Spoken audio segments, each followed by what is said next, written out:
I thought I'll start by reading something from this book of yours, The Computer in Art, which was, I think, published in 1971. I think that's what it said. Yes, 1971. I thought it was very interesting. It's really the beginning. You write there, most art movements are remembered for the relatively few great works which are associated with them and the exceptional individuals who brought them about. Since the early 1950s, however, there have been two international movements which in this context constitute an exception. An exception in the sense that there are no masterpieces to be associated with them. Nevertheless, these two movements have a unique significance both socially and artistically. The first is concrete poetry, and the second, computer art.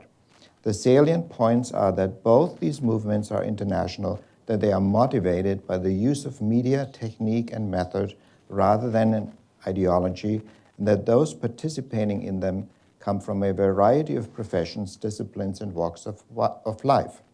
Not all concrete poets are in fact poets, and very few so-called computer artists are in fact what we usually mean by artists. And then just one more. These two movements demonstrate that creative activity need not necessarily belong to the conventionally prescribed areas of painting, sculpture, poetry, and music.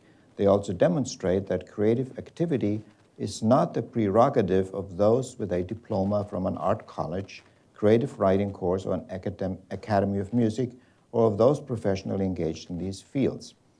So I think that's a very kind of utopian and optimistic view. That's also, I think, a little bit seems across in that exhibition. I wonder how you see this now, in perspective 50 years later. So let me tell you, what is important about those two movements for me, and this is what I noticed about them, is that they were international. Mm-hmm. By international, I mean, obviously they didn't cover the world. I don't know if there were any concrete poets in Africa, but there certainly were some in Japan, in America, in many countries in Europe. And so it was an international movement in a way that no other art movement before was so international. I mean, we didn't really have international cubism, for instance, you see. And with computer art, it also became absolutely international because it was driven by the medium. And so that's what these two movements, I think, have in common. And afterwards, with these techniques developing, other things happened, of course. But this is what was noticeable in the 1960s.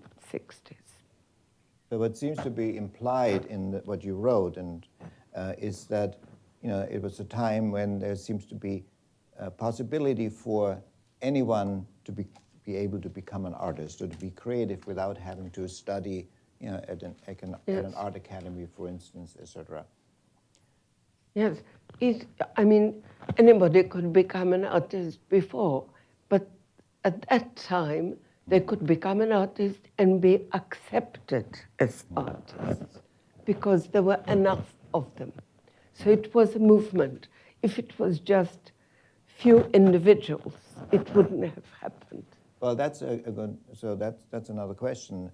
After your exhibition, 1968, how much of that art, how much of that work and these artists were, really accepted and embraced by, for instance, the museums?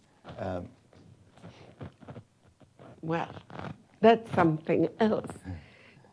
To be embraced by officialdom, or it's something else.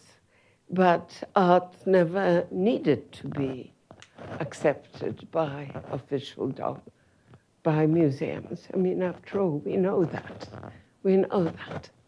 And today, people are interested in art produced with computers and with technology and so on. But I promise you that in the 70s, people were not. What happened was that there was enormous excitement about the exhibition, and maybe for another 2-3 years. Later on, no. Everybody forgot about it. There was no interest at all. That I'm talking about England. I'm talking about what I know about. That wasn't quite the case in Japan. In Japan, they were very interested in technology, and this is why documents from Cybernetic Serendipity happen to be in Kawasaki Shimin Museum. And I think I already mentioned with some people that I did write to the Computer Museum in Boston to seek their interest in this material, but I didn't even get a reply. So that was that. So everything takes time, and you see now it's 50 years, and so another 10 years, and we will have a museum of history of art and technology. We should have. Yes. One. But also, 50 years later, I would say, or would argue that still the large majority of visual artists, fine artists, whatever you call it, are working with relatively traditional means, not with computers.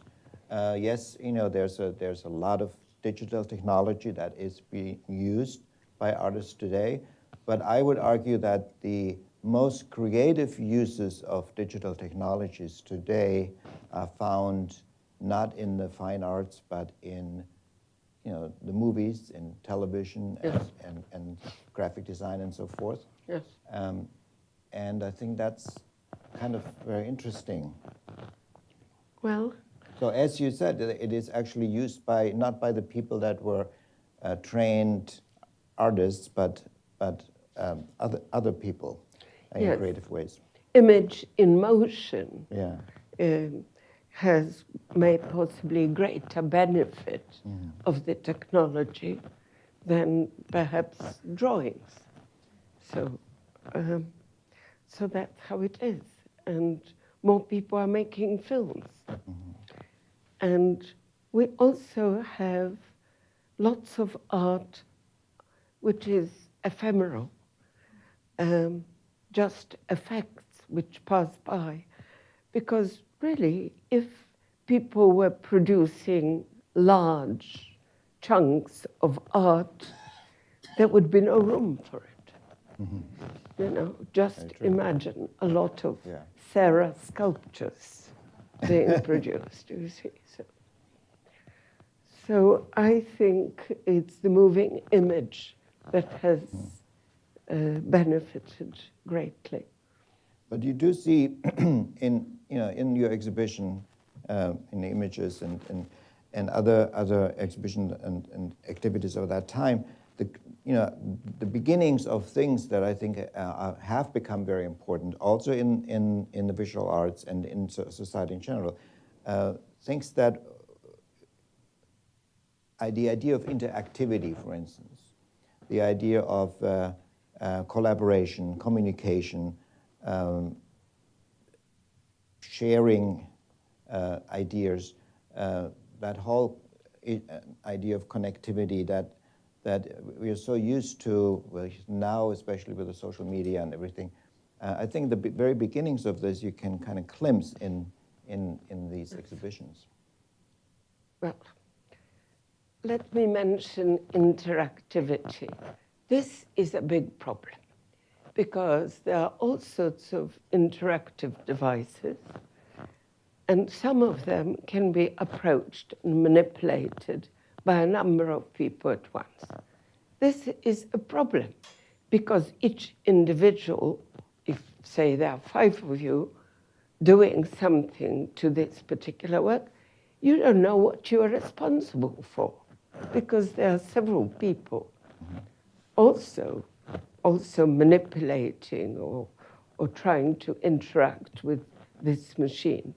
So the result, you don't know whose it is. Have I done it or somebody else?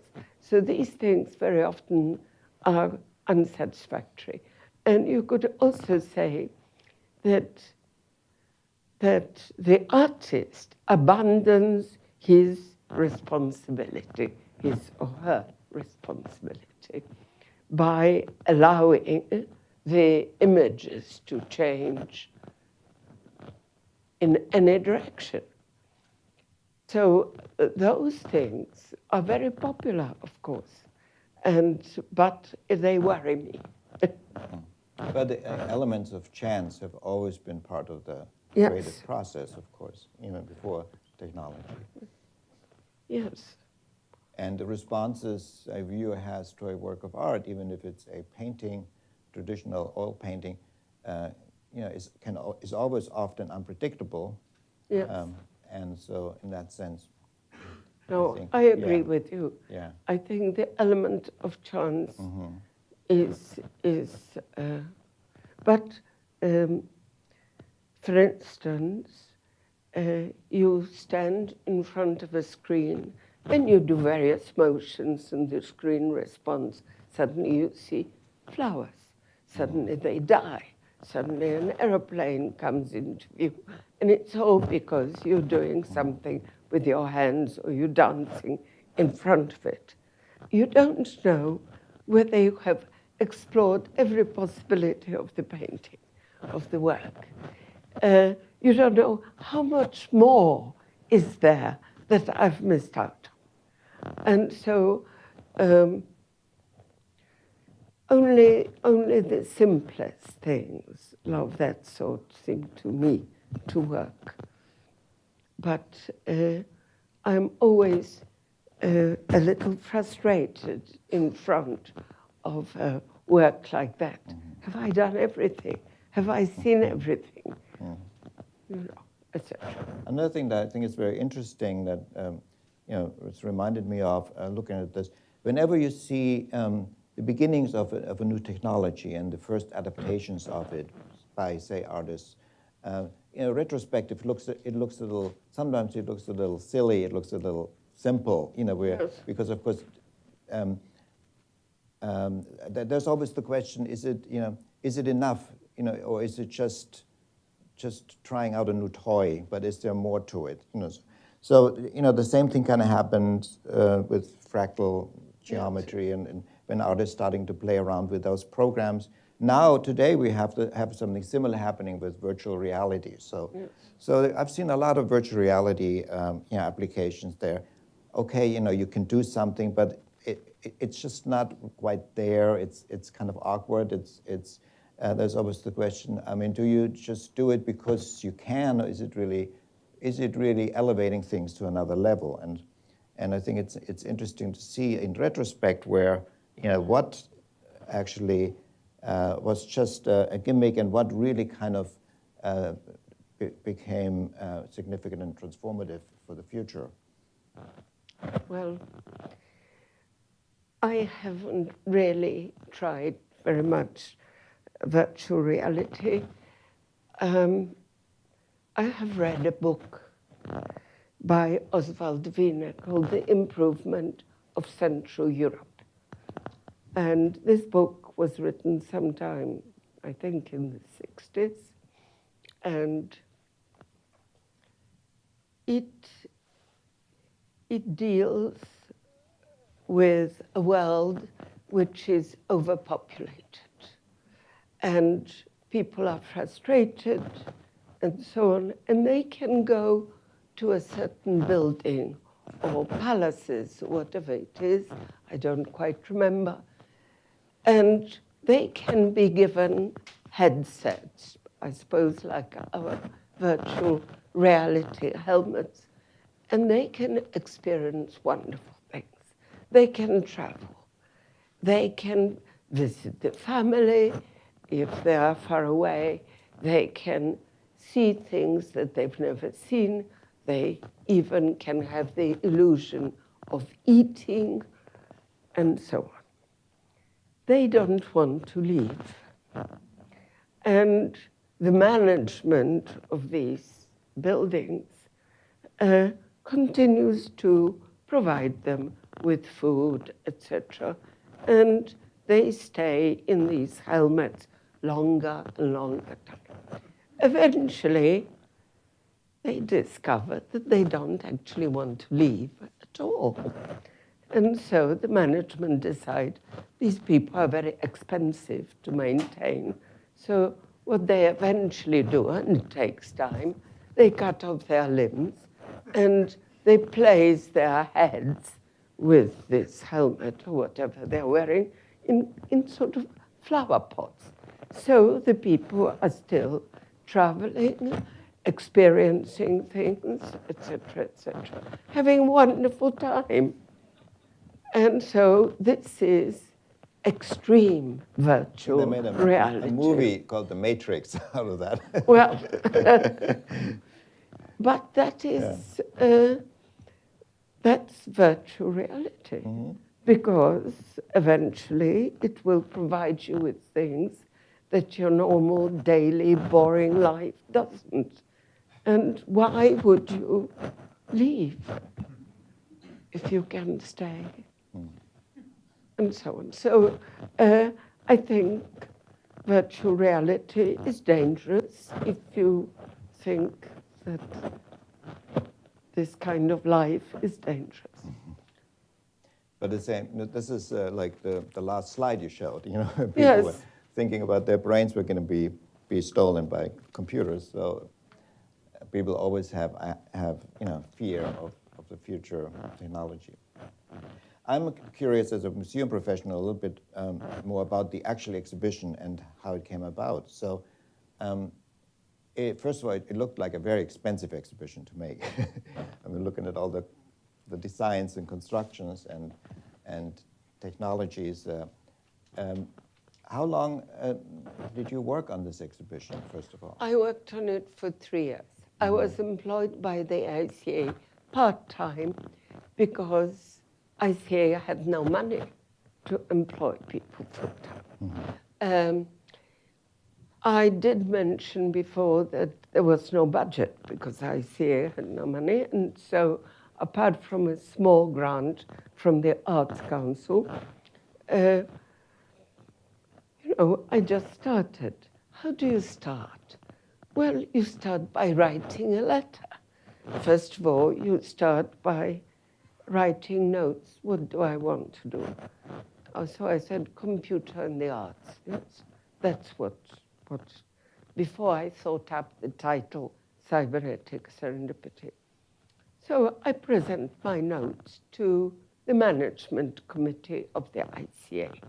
The management committee consisted of an architect, a publisher, musicologist, director of the ICA, and an artist. Okay, so I present my notes. Oh, very interesting, they say, very interesting. Nobody said, how you're going to fund it. Well, you know, you can have a go. So what does one do? So first of all, I go to Nature magazine. Okay? Then I go to New Scientist. Then I go to Lord Snow. Then I go to the Minister of Technology, just to talk, to see. I write a letter, and on manual typewriter, of course. And so on. And people become interested. And then somebody from Imperial College will say, oh, well, you should meet so-and-so. And somebody said, well, I know somebody from IBM, you see. And so, and eventually I get a grant from American Embassy to come to America. And so people become interested, nobody is paid. None of the artists were paid. Their transport wasn't paid. Nothing was paid. Except a couple of people employed by the ICA. Even so, I'm sure more money was spent than should have been. But so the designer was paid, the students were not paid. There was ICA had a technical team. They had a team of people putting up exhibitions. They were paid. But the students who almost lived there came from Imperial College. So when did you first come across computers? I mean, it's not that in 1968 they weren't around everywhere. No. I mean, I started in 65. Mm-hmm. And of course, I knew about computers, but I had never seen one, I'm sure. Mm-hmm. And so it was Max Benzer, who was in London in 1965. He asked me, after I had done concrete poetry exhibition called Between Poetry and Painting, he said, "What are you going to do next?" I said, "I don't know." So he said, "Look into computers." So I got hold of this magazine, Computers in Automation. And I wonder if any of you know it or have seen it. But that's where I found the names of people who were making graphics with computers. And so you write a letter, another letter. So that's how it's done. That's how it was done. And it was good that, in fact, there were no committees, because had there been committees, it wouldn't have been possible. It wouldn't have been possible. Now, your background is in art or art history or science or both? Or? Well, I really don't have much of a background. So do now. Yes. My education was in theatre, production. Yes. So what I've learned is that all you need is an idea. If you have an idea, you can do an exhibition, you can write a book, you can write an article, you can write a poem, you can do something, but you have to have some idea. So that's all I know, really. And this is how my work continues. And so when I left the ICA, I was wondering, where am I going to do an exhibition, another exhibition? And somebody said to me, "You can make it in a matchbox." Of course you can. So that's my view of how things are. What was the next exhibition that you did after this one? After that, after ICA, I was director of the Whitechapel Art Gallery. So, and there was no money. And sometimes no money is quite a good thing. I mean, that was terrible, actually, because we even had to close for a couple of months.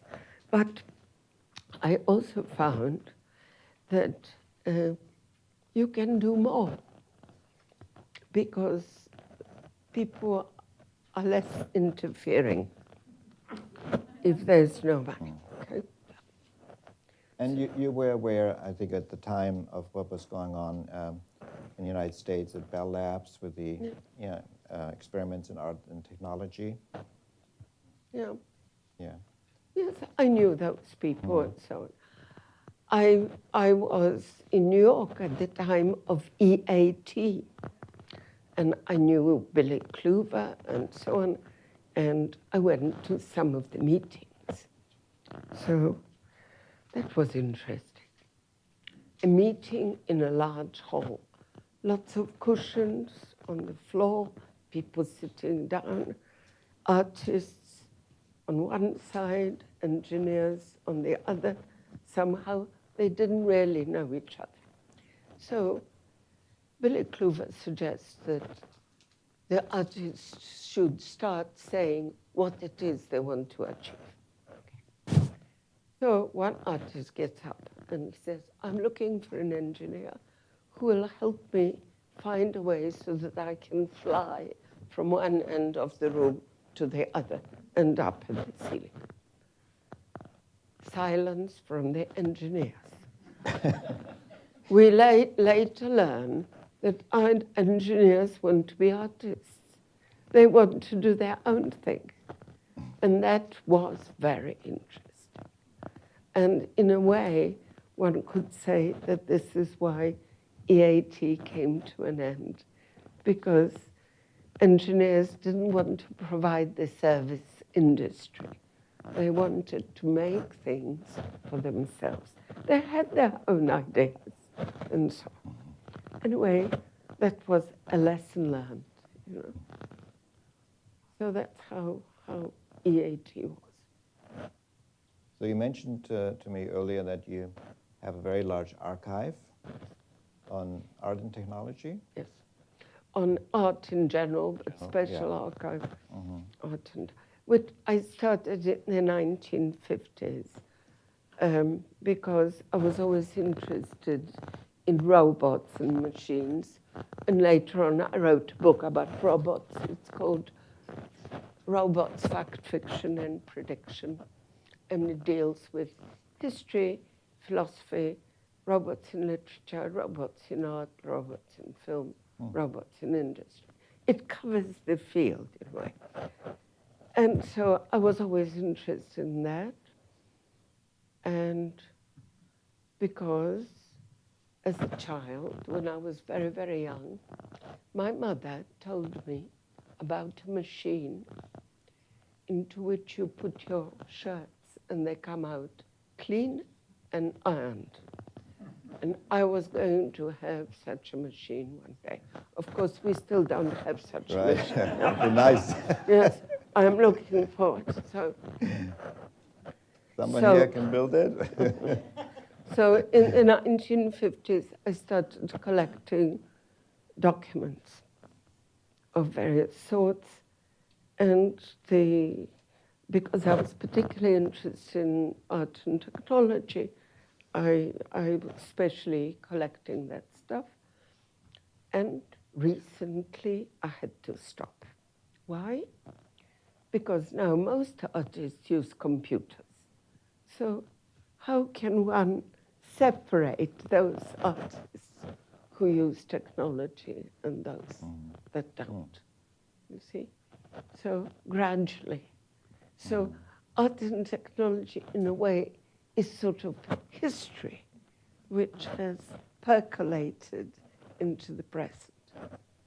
So anyway, I'm sure some people here would have something to say on this subject. Please.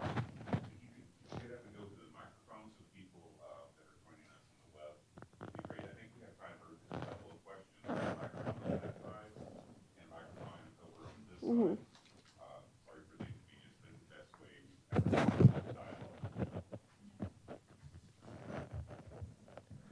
I just have a sort of almost mundane question. You have mentioned that after the ICA exhibition in London, that the museum, the exhibition came to the Corcoran here in Washington, and so I'm sure many of us would be interested to know if you came or exactly when this was, and if you were there, where in the Corcoran was the exhibit, held, because most of us have been that. I don't know if you were there. Well, I did come to have a look, but I don't remember. You don't know, okay. where in the Corcoran, I don't even know today where the Corcoran is. Because after all, 50 years ago, how would I remember Yes. the place? You know, I know it was a school, but. yeah. Okay, could I ask another just quick Yes, informational question? You mentioned that somebody gave an opening introductory talk at the ICA exhibit, and you mentioned the name. It was Anthony someone. Wedgwood Ben. Wedgwood Ben. Ben. Wedgwood -BENN. He was Minister of Technology. Gee, okay. Yes, and that was very nice that he could do it. Yeah. Yeah. Okay. Actually, you Very mentioned the exhibition also went to the Exploratorium in San Francisco. Yes, but I didn't go there. Yeah. And it was only, I don't think it was the whole exhibition. It was probably a small version. Yes, Ben Schneiderman, University of Maryland again. Thank you, Jasia and Klaus Ottmann, for a very interesting discussion. I have many questions, but let me focus on one. I appreciate, Jasia, your consistent effort to give the names of the artist, and your mention about the nature of art is that the artist is responsible for the creation.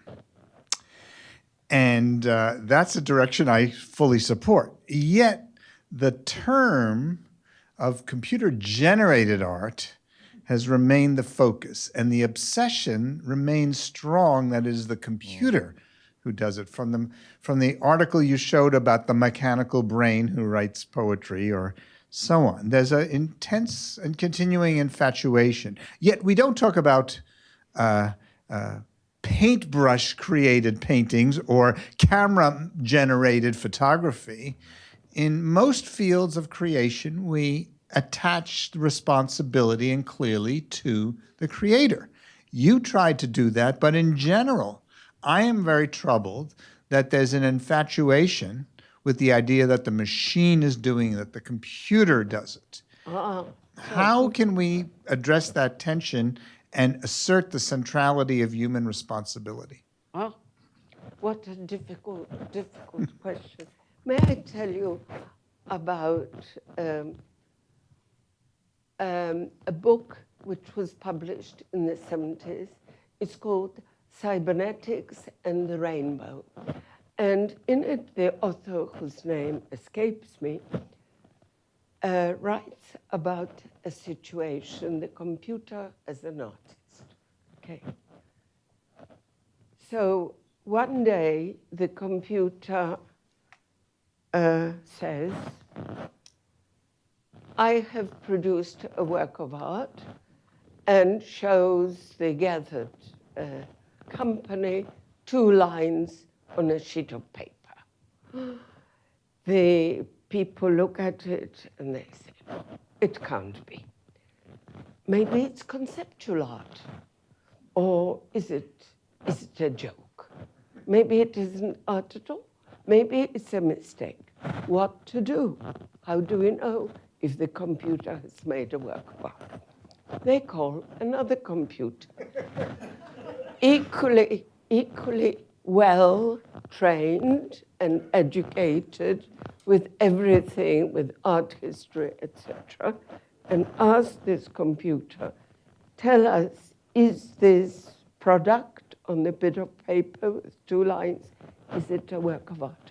So the computer, one could say disappears, but I mean, cogitates, and then says, yes, it is a work of art. So the people start thinking. The first one could have been making fun of us. Maybe now both of them are making a joke of us. You see, that's the point. So we don't know whether it is or was a work of art. I mean, maybe it was more than 2 lines. Maybe it was more complicated. But I'll never forget the chapter in that book. So I think computers will produce works of art, because I keep on talking about civil rights for robots and so on and so on. And when I talk about that, people laugh. And I don't even know whether they're laughing because it's funny or because they're laughing because perhaps we should have done it already and they're a bit embarrassed, you see. Because after all, we have put all our knowledge into those computers, certainly all our knowledge about art. So there we are. So if you remember the piece in her exhibition by Jean Tanguy, the painting machine, and the painting machine, you turn it on and you put paper in and it creates a random drawing. But then Mr. Tanguy would come by once in a while and sign them. And but he created the machine that makes the thing, and then he puts the signature on it. So most art is created in a certain degree of randomness or chance and a certain degree of intent and control and order. So sometimes there's more of the one, more of the other. But even if you create a computer program and then have the computer program generate some kind of a painting or drawing, you still are the one that creates the program. So, maybe one day we'll get to a point where there is true artificial intelligence that will create itself and all that. Then it becomes a real problematic question, or not. But I think I'm not so troubled by that. But you also mentioned, a lot of the art in your exhibition was computer assisted. So there's computer assisted, there's computer generated, there's all these various things. And today, computer assisted is probably almost even many traditional painters, artists who work with paint or acrylic on canvas often use a computer at some point prior to going to the canvas. So this is becoming very, very prevalent now. Let me just reply that I think I strongly support Jasia's putting responsibility on the human and the person. And I think 100 years from now, we'll look back at and see the naivety in the beginning of the 21st century where there was some belief that the computer had agency and had some sort of self to it. And we'll have when we get to the post-AI world, we will see more clearly about the centrality of and unbounded creativity of humans. Right. For the sake of time, let's go on and answer your question. Thank you. Well, thank you so much. What a pleasure to be here this evening. And just a quick observation, as an art historian, I would say any form of art that raises the question, what is art, is important in and of itself. And along those lines, Jasia, you made a very wonderful statement, which had to do with ideas and the notion that if one has an idea, effectively one can do anything. And that, to my mind, raises something of the specter of conceptual art as an intellectual backdrop, historically against which we might say this project was developing. And given your background in theater, I'm interested to know specifically with respect to conceptual art, whether you felt that Fluxus specifically might have been an art movement that perhaps helped to give a validity or maybe I'll use the word sort of a conceptual permission of sorts to engage in the type of very sophisticated experimentation that this exhibition represents. It's by no means, I would say, just sort of a gee whiz exhibition. It is an exhibition that's asking very profound questions, and the presence of an artist like Namjoon Paik in the show, I think, testifies to that. So I'd love to hear a little bit more about your recollections of what it meant to be an ambitious member of the avant-garde coming out of theater circles and the way in which perhaps that prepared you intellectually to recognize the significance of the ideas you were having about this intersection between technology and art. Thank you. Oh, thank you. What a wonderful question, which I would find extremely hard to answer. I have every sympathy with fluxes because it's playful. And in fact, I have several fluxes games at home. So for me, one thing that's important is humor. And I think perhaps that is the only way I find that I can function.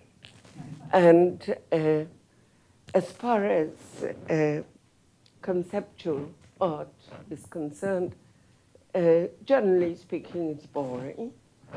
And I remember going to one of the earliest conceptual art exhibitions, and this was at Camden Art Centre in London, and walk into a gallery, maybe the size of half of this hall, and it's empty. So what is it? Are we supposed to be thinking that the air is what it's about, etc.? Oh, anyway, I spent 10 minutes walking around. What do I find? There is a switch, light switch, and above it is a photograph of the light switch. That's all. So I think, well, you know, not really enough to make me think or feel pleasure, etc. A little bit boring. You see. You don't even get annoyed. It's not worth getting annoyed with a little photograph. So a lot of conceptual art is a little bit like that. Some of it is witty. Some of it is provocative, and you've got to think about it. So I certainly don't dismiss it, but I don't seek it out. So that's. Thank you. Oh, sorry. And I'd like to ask you to join me in thanking Thank you.